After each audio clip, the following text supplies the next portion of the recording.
So I'm making this video to document my upcoming bike trip. I'll be biking from St. Louis to Chicago in a couple of days. And I have never done anything like this before. I've never biked more than 30 miles in a single day. Only gone camping a few times, and I'll be camping along the way. I've never been bikepacking, that's for sure. I also haven't ridden my bike in a month because it's actually been in St. Louis. That's why I'm going down to get it and then drive it up here. So there's a lot riding against me, but luckily I have a friend that I convinced to go with me, so I won't be too alone and stranded.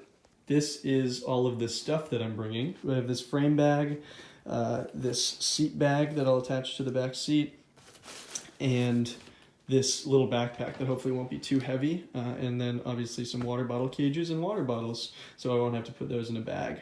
We have all my clothing, one outfit for biking and one for camping. I have some chargers and a battery pack, which also isn't really working and it's kind of janky, so we'll see if that holds up. There's a toothbrush and toothpaste, Purell, deodorant, sunblock. This is going to be my wallet. It's an old camera case, but it holds things nicely. Medicine kit in case it gets scraped up, a little thing to write in, sunglasses here. We have a pocket knife. This is some skateboard bearing lubricant, but I'm hoping it'll work well as chain lube as well. Here is a patch kit, a tire lever, a multi-tool kit, 2 spare tubes for my tires. Here are a bunch of maps that I got for each county that I'll be passing through along Route 66. These were free, sent to me by the IDOT, the Illinois Department of Transportation. So that'll be hopefully useful. I've already planned out the entire route on Google Maps and using these resources that show which roads are bike friendly. We have some masks because COVID's still happening, so hopefully we can do this trip very safely. Here's a little travel towel. Hopefully that'll come in handy. Sleeping pad, sleeping bag, both of these were the most budget options I could find. We have a bunch of Velcro straps to put things on the bike. This is a tent cover and tent poles. Here is the tent itself in this bag, and this will be on the front handlebars of 2 different bikes. So hopefully this will all fit on my bike along with food. So we're on the Amtrak, and we just passed where we're going to be on day 3, I believe, and we're getting excited about the roads we're going to be on. It's going to be weird going the other direction soon. I'm finally reunited with my bike here. Hey! Hey! Get out of the shot! Hey, guy! Sorry, I'll let you and your bike. This is the beautiful Barbara, as we can see. We got the water bottle cages on the front. We got the seat bag on, the frame bag. We just greased up the chain, which I learned to do from a 2-minute YouTube video. So we're feeling pretty good right now. We did face the first minor hiccup, which was Scott lost his credit card, which we do have some cash, but we were hoping to have that for emergencies, and that just generally sucks. So tip number 1 is I brought this little old camera case that I've been using as a wallet. That's definitely a useful thing to have. All right, we are setting off. It's about 6:30 in the morning, day 1. I'm running on a cumulative 9 hours of sleep the past couple days, so this is gonna be fun. We're excited. We think we're ready, and we like how the bikes feel. Had some morning hummus and chips. Yeah. Feeling good. Feeling a little gassy, so maybe don't do that. Yeah. Hour 1 of the trip, and we already got lost for the first time, but I think we're back on the Riverfront Trail. It just detoured for a second, so I think we're good. But we've already seen 2 amazing things. We saw the St. Louis Hot Air Balloon Festival, and then the Arch. We made it to the old Chain of Rocks Bridge. This is 22 miles away, I think. I can't wait for 22 to feel like such a small number.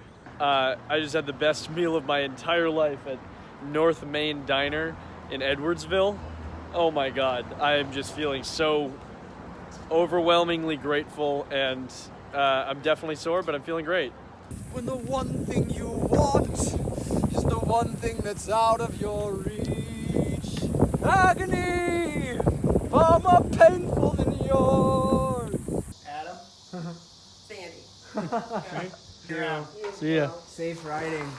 Apparently all these famous flatlands and farmland Illinois areas actually have a bunch of hills no one talks about. We made it to Camp 1. Day 1 is over. I can see why people train for this sort of thing. We ended up doing about 70 miles today, maybe a couple more. We didn't get that lost. We just we hit a headwind for the middle/latter portion of the day that was really tough. But we're really grateful to be here at our campsite, and we are going to stretch and just zonk out for the night. We're leaving campsite 1. It takes a little bit longer to take down camp than we thought, but we're still doing fine on time. We're trying to do it a little more efficiently today. It's bright and warm, baby. Yeah, we're starting with only like 5 to 10% tiredness, which is way better than we thought. Hi. We chugging. We're chugging along. We're chugging. Is corn. Dead corn. Dead corn on the road. How you feeling, Scott? I'm on a county road, the only road that I have ever known. Don't know where it goes, but I know it's at least 7 miles. It's about 7 miles, this specific county road. Roads like this are just so beautiful that we never would have found otherwise. We're so If happy. we didn't take this trip.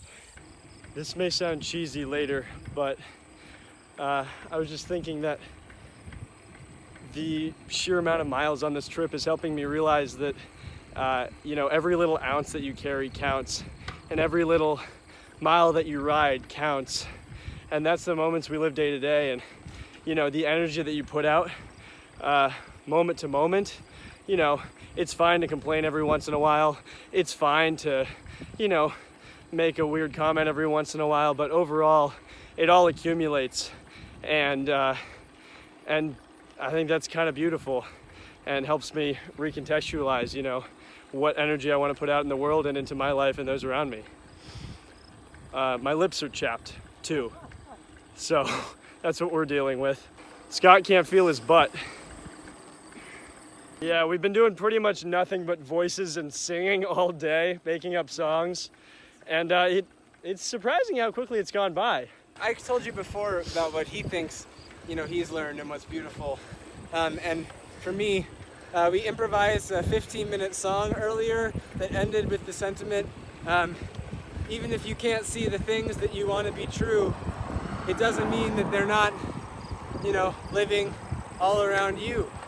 And I don't know, reach for the stars, basketball fans.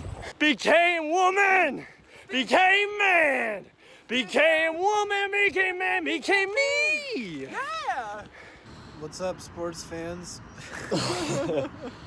We just got to Springfield, and we just had a bunch of Thai food and milkshakes on a lawn. Day 2 went very well. We made it into the city about 3:30, which is 3 hours earlier than we made it to our campsite yesterday.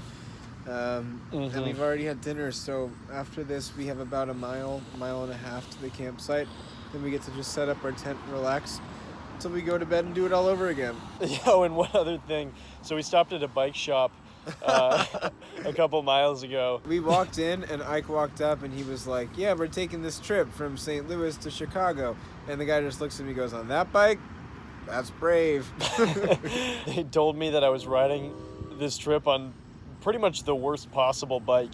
He said that it wasn't even a real mountain bike. It was just made to look like a mountain bike by like whatever department store it was originally bought it at. And on top of that, I bought it used. And it's worked so far. Leaving campground 2 out of Springfield, feeling pretty good. Hopefully today is something like yesterday, because that was great.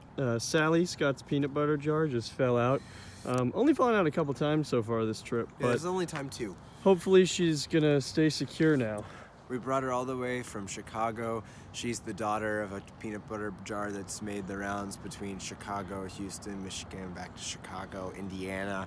So we're really excited to show her the world and give her a good, good taste of the rustic rural Illinois. Yeah. Corn road, you are corn, and the road, and the road. We're on Route 66, baby. And this is really nice because As you can see, I-55 is parallel to us, and so no cars are on this right now. We've only passed like 2 or 3, and we've been on it for a couple miles. We're in the home stretch of day 3, and we are in love with the grid system. It's amazing. You always know how far you have to go to get from one street to the other. Yeah, they're all numbered streets, no names, and it's just so handy because they're so ordered. Yeah, honestly, cities should probably change all over to this. We should redo the cities. Scrap the cities, redo them, and just number everything. No Redo names. the cities. As a matter of fact, no creativity, no fun in the cities because that's a distraction. And now there's gravel. Nice. And we're on a gravel road again. That's great. So we made it to the campsite we were supposed to stay at tonight, and it's still pretty early in the day. We're going to keep powering on to a motel about 8 miles away in McLean. We're feeling fantastic. Yeah. And by fantastic, I mean like there's a general soreness in like the neck, shoulders, quads, legs, heart, brain, lower back for sure. But like that's just been a constant for 2 days and it hasn't gotten worse. So that's good.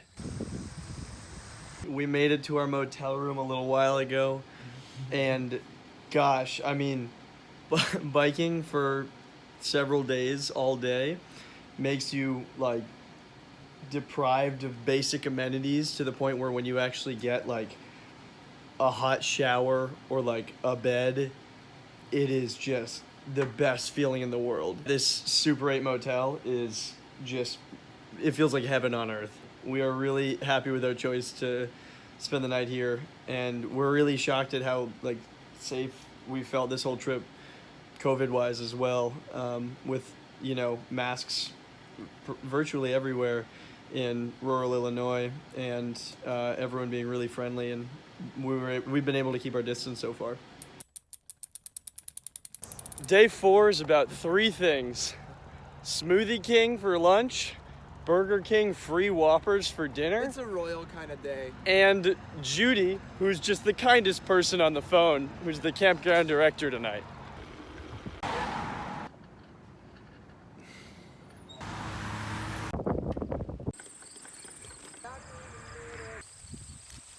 I don't think we've been drinking quite enough water today, but we're still doing okay on time, and we just got to a McDonald's to fill up our bottles. We were talking about how we feel like on day 1, we thought so much more about each individual pedal.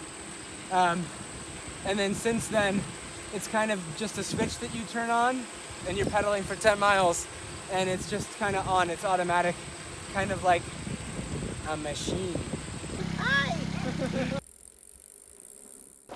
Last night was the worst night of sleep we've had, but we got out of the campsite at a good time, and we're looking forward to our final campsite tonight. Our dinner, we both had 2 free Whoppers each and French fries. And our snack yesterday, our midday snack, was 2 large French fries from McDonald's. We're very in touch with our digestive systems this trip, and realizing that I guess fast food isn't the best thing for your body. Who'd have thought? We lost Sally, Scott's peanut butter that was on his back seat bag. She's in a better place now.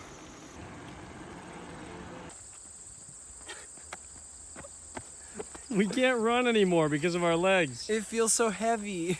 We just entered Grundy County. We're on this road for 17 miles. My knees started to hurt, so we're stopping for a little stretchy stretch. I got a new muscle from this trip. Maybe it's just swollen, but I think it's like a muscle that I didn't have before. We just have a couple more miles to our final campsite. We are super excited. We're feeling like just amazed at how different we feel since day 1. Yeah. But also that, like, I guess for me at least, the pains are different today. Like, Yeah. instead of just the same leg aches of like the quads and whatnot, it's like I have a sharp pain in my knee, a little bit of a knot in my shoulder, and what else was I complaining about? We're definitely just I don't like know. feeling day 5 and feeling like, oh, we're in the home stretch of the trip and it feels like it, you know? Yeah, like the I guess I'm feeling that the body has physical limitations, which is who cool. knew? Who knew? Yeah. I want to give you guys a little bit of a tour of our campsite. Here's Scott at our picnic table. We have our bikes under our tent cover, and here's our tent. Can I get it open in a smooth swoop? Yeah. And you totally can't see in here, but there's just enough room for 2 sleeping bags. Home stretch, baby. Day 6. Day 6, baby. Day 6. So we faced one of our first major obstacles where our path is just completely closed. Hopefully we can find another way across. You know, the fact that it happened in the home stretch of day 6, you know, I'm not too mad about it. It was bound to happen. 20 miles away, having our last lunch of the trip. We're so pumped. Hey Scott, where are we? Home stretch, baby! Home stretch, baby! We made it to Chicago! Woo!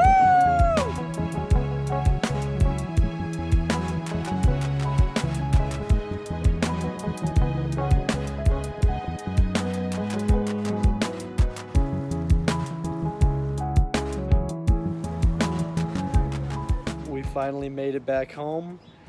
I kind of feel like we're gonna wake up and like be in a tent getting ready for day 2 or something, because it doesn't feel real that it's over. So now the next morning after our trip, we just wanted to give some takeaways that we have from this trip, how we would do things differently and what we gained from it. Do everything you can, I think, to lighten the load on your back and your neck and your shoulders. I would say that peanut butter and corn tortilla is a horrible combination. Terrible. We wanted to have it for breakfast every morning, and don't do that. We brought a lot of things for downtime we thought we were going to have that we either didn't have or wanted to use to do absolutely nothing because we were so tired. So Yeah, the day passed pretty fast. sketchbook, notebook, those things seemed really important at the beginning of the trip, but they weren't.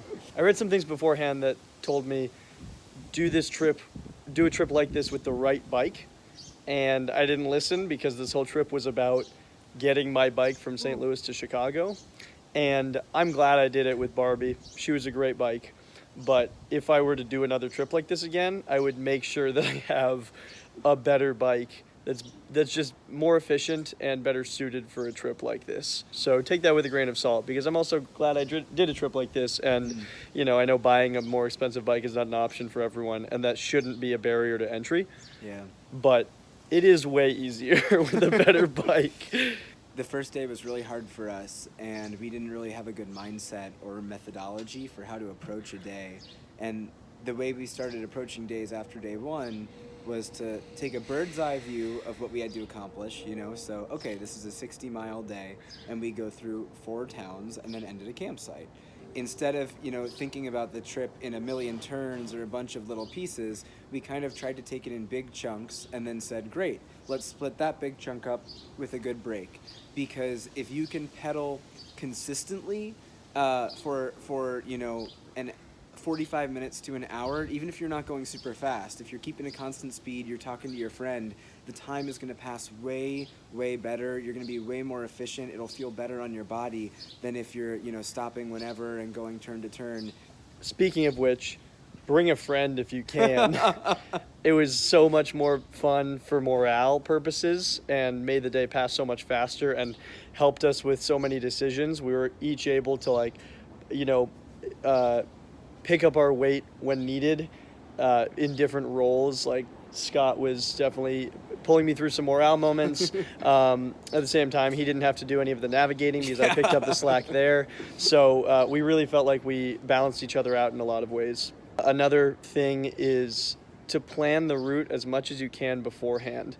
It saved us so much navigational stress during the trip because I had these little spreadsheets that I printed out that I just planned all of our turns beforehand so that we didn't have to rely on Google Maps, which at times was just taking us on bad roads. This is a tiny niche thing, but I think what was really helpful is I had a little phone case that goes on the handlebars of my bike. So we could just put the paper route right there, in front of us on the bike and be able to see it at all times. We were pretty shameless about checking Google Maps if we needed to. But that was only possible because most of the time we were not relying on battery power. So just kind of using the tools he had on the internet, he built a really, really clean and perfect route, and anyone can do it. Not to undersell Ike, but I think, with the right level of dedication, anyone can really make it. Now that we're back, one thing that we're mainly feeling is just a greater appreciation for, all of the things that I'm lucky to consider basic amenities. Beds! Like beds and a hot shower and a nice meal.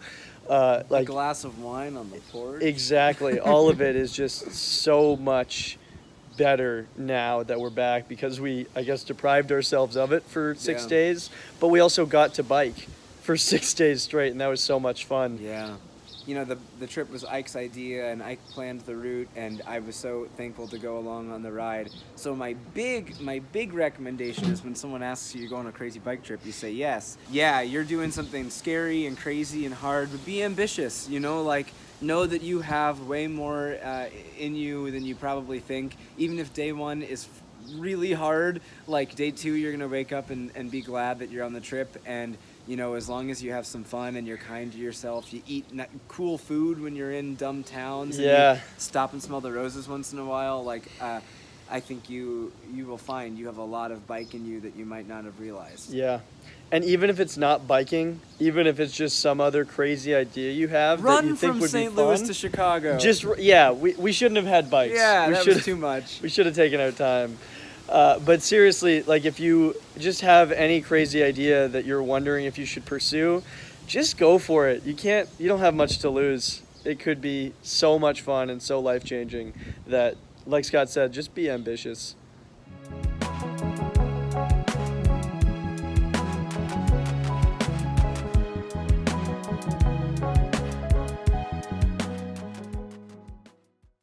Todos los... What's Thursday? How do you say Thursday?